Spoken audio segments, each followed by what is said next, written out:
Hi, I'm Atika. I'm Alice. I am Amira. Today's topic is on national income. What is national income? It refers to the sum of individual income of a country's populations. The accurate meaning of national income is commonly referred to as gross domestic product (GDP). What is GDP? It is the total market value of all final goods and services produced within a given period of time by factors of production located within a country.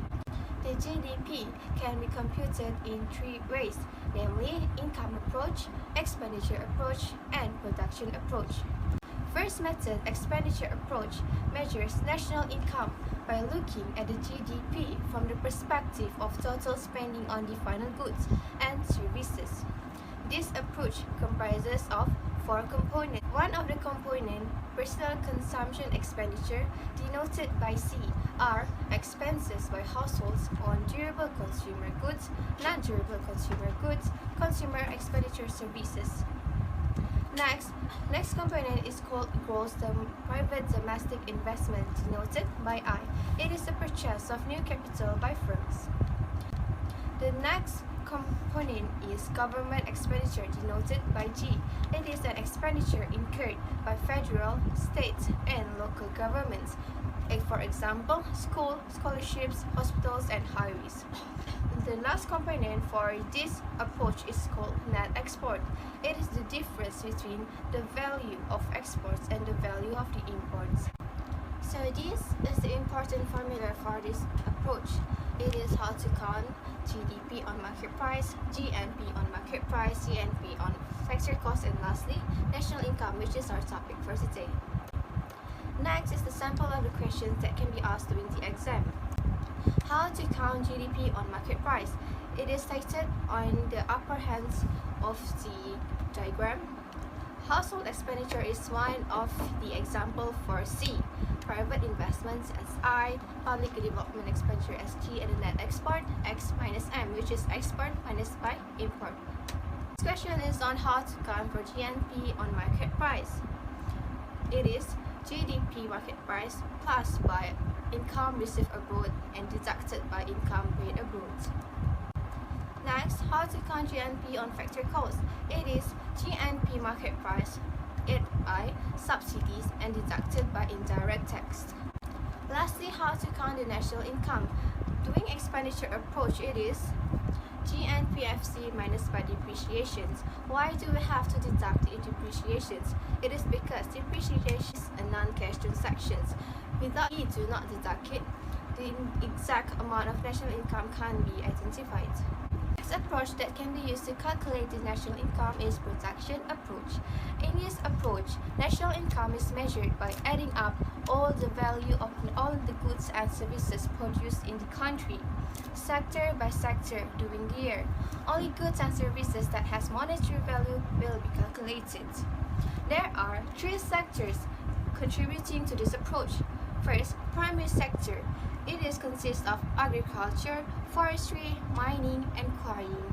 The next sector, secondary sector, comprises of manufacturing and constructions. The last sector, tertiary sectors, consist of electricity, gas, water, accommodations, restaurants, finance, insurance, and other services.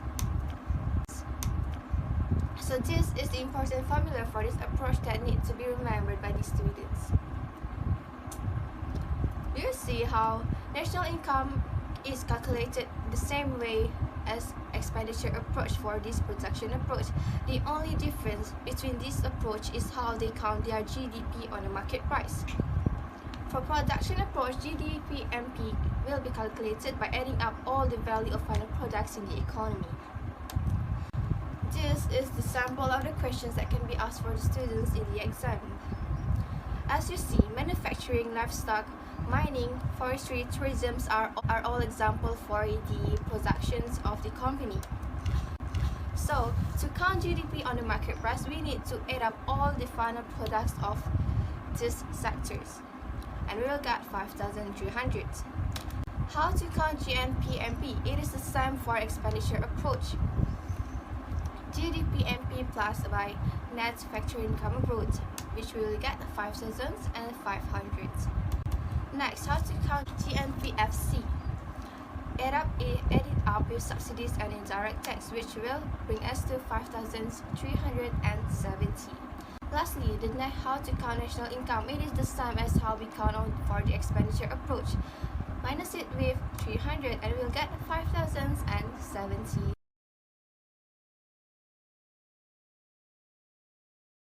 Next, 5 uses of national income.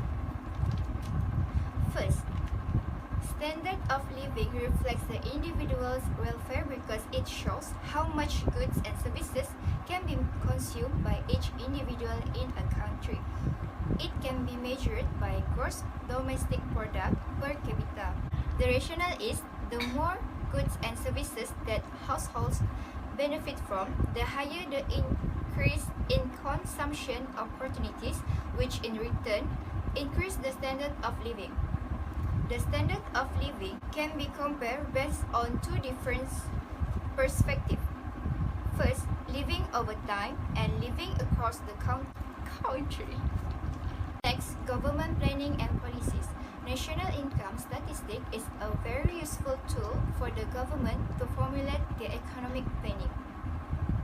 The available statistic of national income guide the policy makers in planning for the future. The view of historical trend and performance of the economic sector. In addition, with the national income, the government can take necessary measures to improve the current level of economy to take the right corrective action. Thirdly, sectorial contribution. An economy is made up of various economic activities. These activities can be grouped according to specific sectors such as primary, secondary, and tertiary. Given the availability of national income statistic, the policymaker can recognize which economic sectors are more likely or less likely contributing to national income.